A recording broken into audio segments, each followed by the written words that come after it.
Welcome to Hazard House. Come in. Come right in. I want you to see all the pretties I have for my little visitors. Hand toys for manual dexterity. Usually they don't result in any permanent statistics, except in the guns, of course. Isn't that a little beauty? Only household current, too. Just 110 volts, but it makes beautiful statistics. Now you must see the kitchen. You know how children love to play around a kitchen. When children get to the age that they want to help Mama cook, I don't think that they should be discouraged, now do you? Childhood is such a wonderful time, and I believe the little dears should have every opportunity to explore the world around them, don't you? Now, the play yard. Just wait until you see the play yard. I always have a bonfire ready for the little dears. Children just love fire, and I make sure that my bonfires are really hot stuff. Oh, this will really burn you up. One of my very best statistic makers, Burns and Scalds. My, how they run the figures up.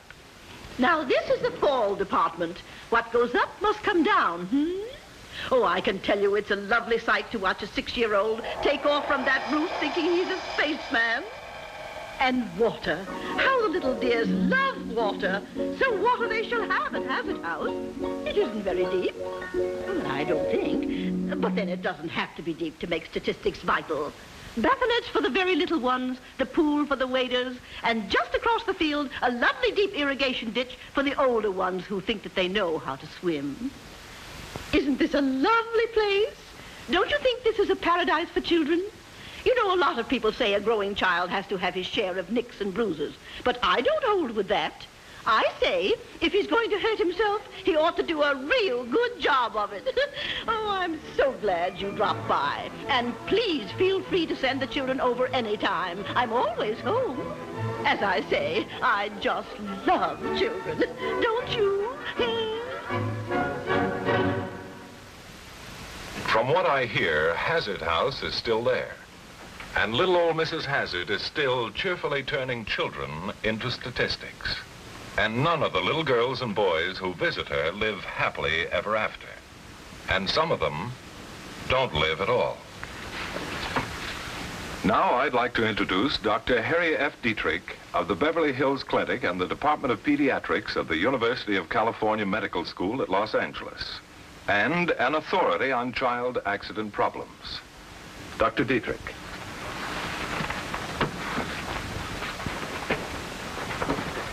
In the past quarter of a century, medicine and its allied sciences have dramatically reduced the death rates in childhood.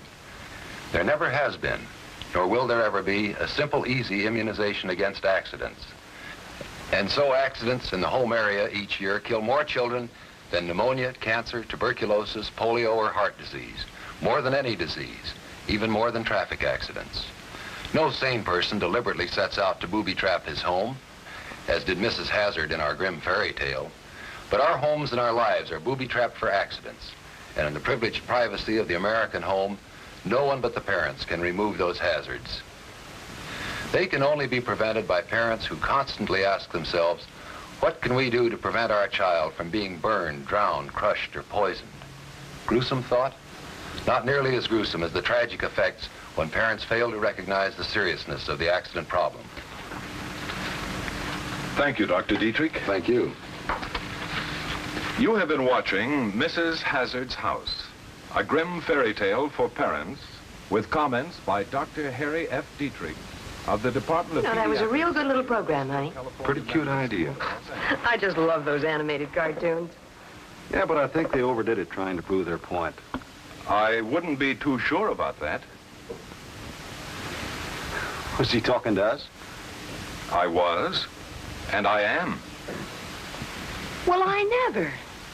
Let's take a look around your house, if you don't mind. No, we don't mind, but I can tell you right now, you won't find any child hazards in this house. Well, it never hurts to check up every now and then. Let's start with the baby itself. Now, that wooden toy she's playing with. Absolutely safe. Guaranteed to be painted with non-poisonous paint. And the playpen, too, for that matter. Good. And what about the doll? Well, you can see for yourself.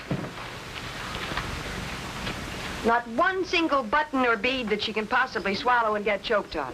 Very good. And what about that fascinating toy she's reaching for now? What toy? That worn-out electric cord. Cindy! Cindy! Oh, honey, you scared Mama to death. Is she all right? Oh, she's all right. Really, Jim, I think you could have fixed that cord. Come on, sweetheart. Well, don't blame me. What's the idea of putting the playpen so close to the floor plug? Oh, fine. Now it's my fault. Now, wait a minute. Who? Now, just a minute. You're both right, and you're both wrong. The playpen should not have been so close to the floor plug, and the wire should have been fixed. Why, she could have been electrocuted. Quite possibly. Ordinary house current, under certain circumstances, can be fatal to grown-ups. Under any circumstances, it can kill a little child. However, for now, Cindy is safe if you move the playpen away from electrical connections. But what about later, when she's outgrown the playpen? Even if the electric cords are in perfect condition, a curious child with a hairpin or a piece of wire can get some pretty shocking results from an uncovered electrical outlet. And it's a foolhardy risk to take when there are kid-proof safety plugs on the market. Well, I'll get some tomorrow. Anything else? Well, let's see. Where do you keep your medicines? Well, in the medicine cabinet in the bathroom. Where else? Out of reach of the baby? Of course, out of the reach of the baby. Perhaps out of her reach now. But let me ask you to imagine what might happen in the case of Cindy's 7-year-old brother. An advanced age when every height is a challenge to his ability to climb, and every closed door is an invitation to his curiosity. A utility cabinet where all household solvents, inflammables, and rat poisons, and all dangerous medicines can be stored and kept locked at all times. Now, this is the only sure guarantee that young children won't poison themselves with curiosity. One utility cabinet. Hasp and padlock. And Mother, Yes? anything cooking in the kitchen? Dinner's on the stove. All the pot handles turned in? Well, I don't know. Here, honey. Your pride and joy. Ours.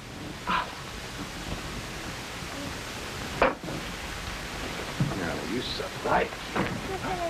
Okay.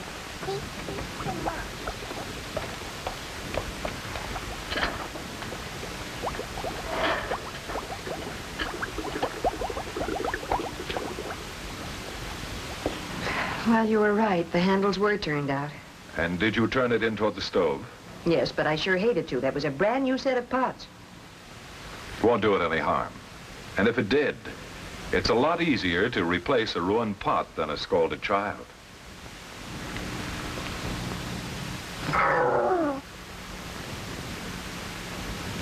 Cindy! Fine father you are. Why weren't you watching her? Well, I was writing all of this. Oh. No. That's right.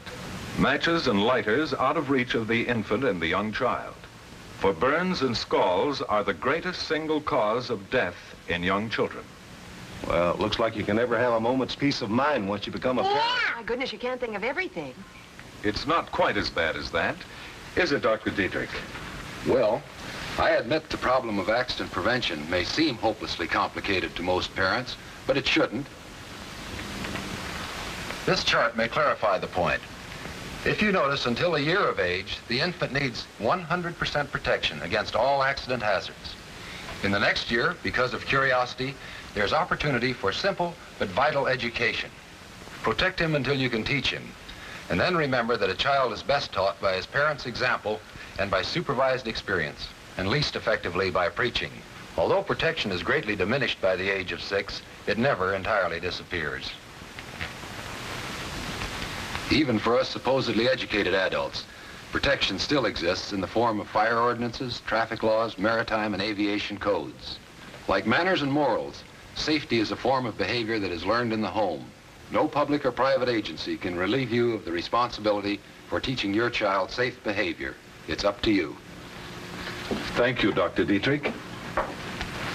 Your local health department will gladly provide you with literature on safety in the home and a safety checklist by which you can make sure that your home is free from the hazards and pitfalls that make so many homes the most dangerous place in the world to live. Thank you for letting us join you. You may have missed your regular TV program, but you also may have saved the life of your child. You know, Jim, I don't think I've ever seen a television show that meant so much to me.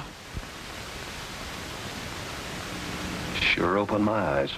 Oh, darling, one more thing to add to your list. What's that? A child safety checklist from the health department. Cindy's had shots to make her immune to everything else. Let's try to make her immune to accidents so that she, too, can be one of the kids that lives happily ever after.